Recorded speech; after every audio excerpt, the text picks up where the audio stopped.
Ang susunod na programa ay rated PG. Patnubay at gabay ng magulang ay kailangan sa mga batang manonood.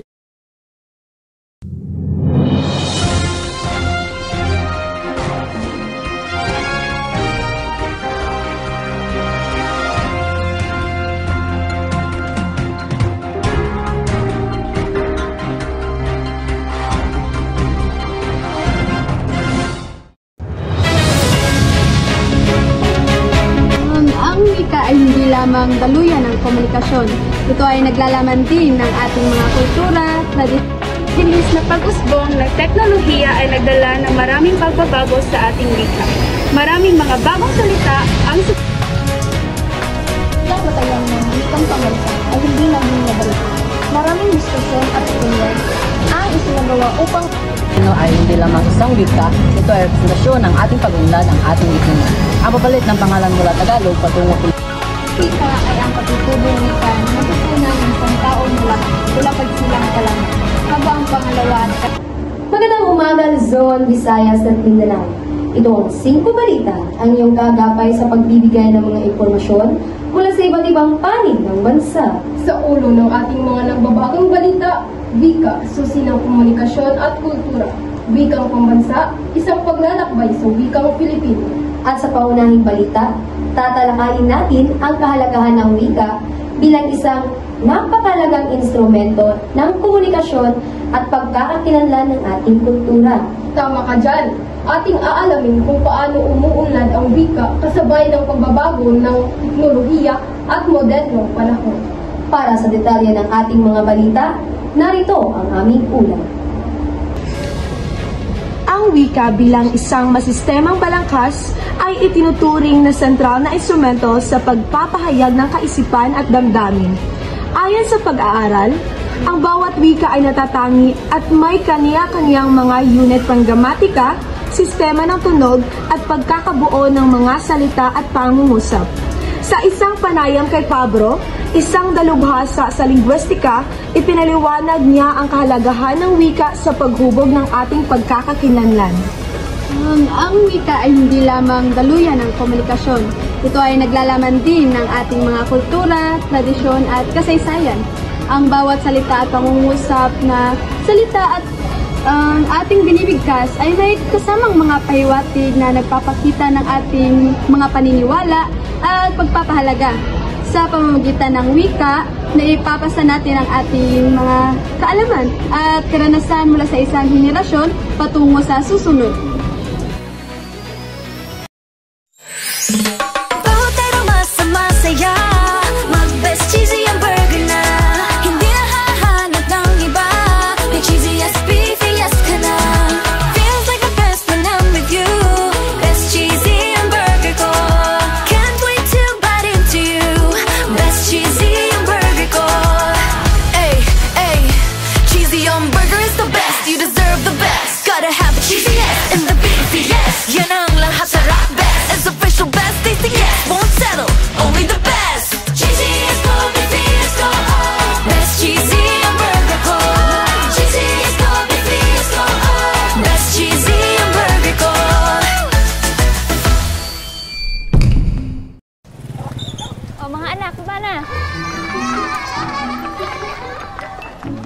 Pabili po ng Alaska Sulit Pack. Ilan? 8, 8, 8, 8, 8,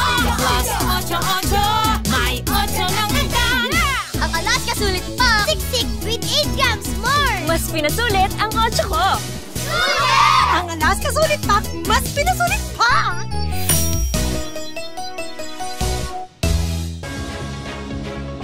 Samantala, ayon naman kay Pakinggan, isang eksperto sa social media, ang wika ay hindi lamang umuunlad kasabay ng kultura, kundi ito rin ay nagbabago batay sa mga teknolohikal na pagbabago at globalisasyon. Ayon sa kanya, ang paglaganap ng mga bagong teknolohiya ay nagbibigay daan sa pagkakaroon ng mga bagong salita at ekspresyon na nagiging bahagi na rin ng ating pang-araw-araw na pagkikipag-usap. Ang mabilis na pag-usbong ng teknolohiya ay nagdala ng maraming pagbabago sa ating wika. Maraming mga bagong salita ang sumulpot mula sa pagbabago ng ating pamumuhay. Lalo na mula sa mga kabataan. Ang mga salitang ito ay nagpapakita ng dinamismo at pagkamalikhain ng ating wika, na nagpapakita na ang wika ay buhay at patuloy na nagbabago. Ipinapakita lamang ito na ang wika ay nakakatulong sa ating lipunan upang umunlad. Sa kabila ng mga pagbabagong ito, ay nararapat lamang na panatilihin natin ang ating wika para sa ating pagkakakilanlan at kultura. Susunod, Wikang Pambansa, isang paglalakbay sa wikang Filipino. Para sa mga detalye ng balita, balik sa inyo, Miss Jill at Miss Jess.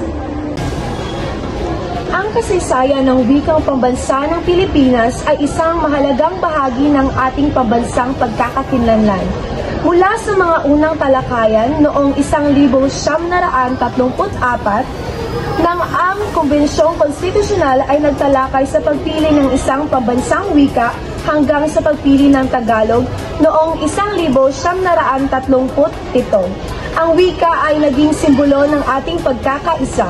Pakinggan natin ang panayam mula kay Ami. Para sa akin, ang pagpili ng Tagalog bilang batayan ng wikang pambansa ay hindi naging madali. Maraming diskusyon at opinyon ang isinagawa upang matiyak na ang napiling wika ay magiging epektibo sa magbubuklod ng mga Pilipino. Ang Tagalog ang napili dahil sa kanyang malawak na pagtanggap at paggamit.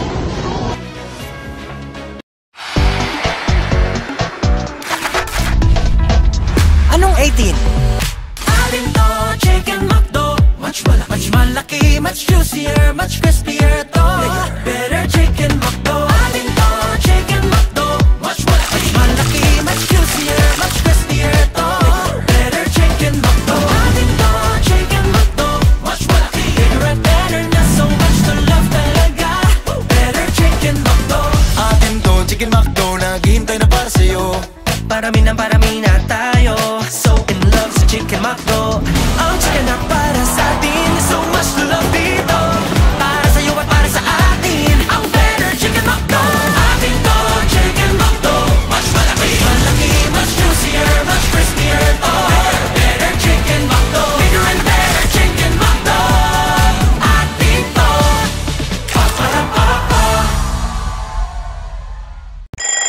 Ang sarap gumising sa umaga, sa tuwing naaamoy na ang luto ni nanay, ang daing at tinapay, at lalong-lalo na Virginia hotdogs, wala nang ang ibang gusto. Virginia hotdogs, ito ang baon ko paborito. Basta hotdog, Virginia. Samantala, noong ika-1959, pinalitan ang tawag sa wika mula Tagalog tungo sa Pilipino. At sa huli, noong ika-1973, ito ay tinawag na Filipino. Ayon kay Go, isang eksperto sa lingwistika, ang pangunlad ng wikang ito ay nagpapakita ng pagsisikap na maging inklusibo ang ating pambansang wika. Ang Filipino ay hindi lamang isang wika, ito ay representasyon ng ating pagunlad ang ating lipunan. Ang papalit ng pangalan mula Tagalog patungo Filipino ay isang hakbang upang mas mapalawak at mapanatili ang pagkakaisa sa kabila ng ating mga pagkakaiba. Ipinapakita lamang ito na ang wika ay hindi static kung hindi patuloy na umuunlad upang umangkop sa ating lipunan. Ang Filipino ay nakakatulong sa ating bansa upang magkaisa at umunlad. Para sa dagdag na kaalaman, narito ang ulat ni Miss Jess. Pakinggan natin ang pahayag ni Muñoz na isang lingwista. Ang unang wika ay ang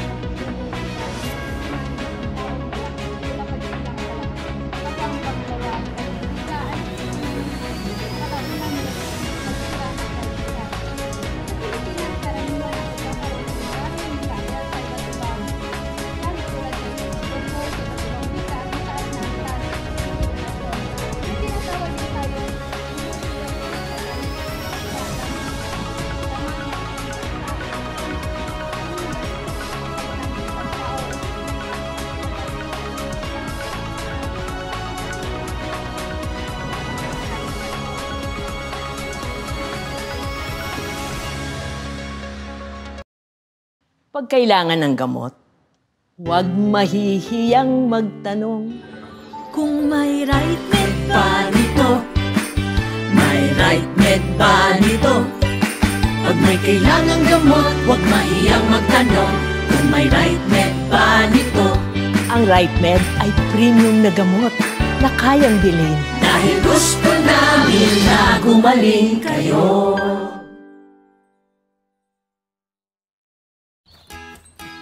Kaya ba natin ito? Kaya! Ipinakikilala, new and improved Surf.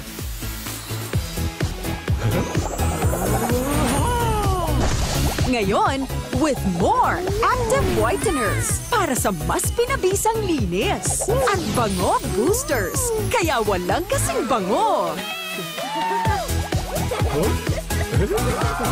Yan ang new and improved Surf. Mas malinis at mas mabango.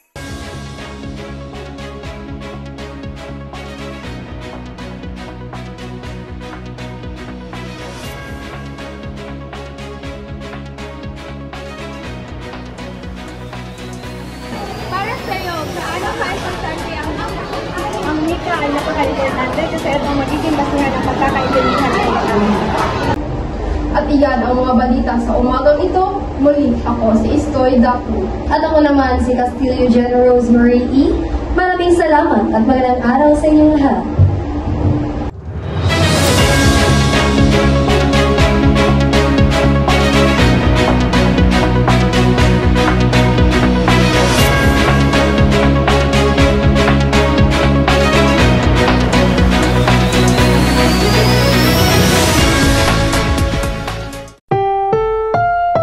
Ang susunod na programa ay rated PG. Patnubay at gabay ng magulang ay kailangan sa mga batang manonood.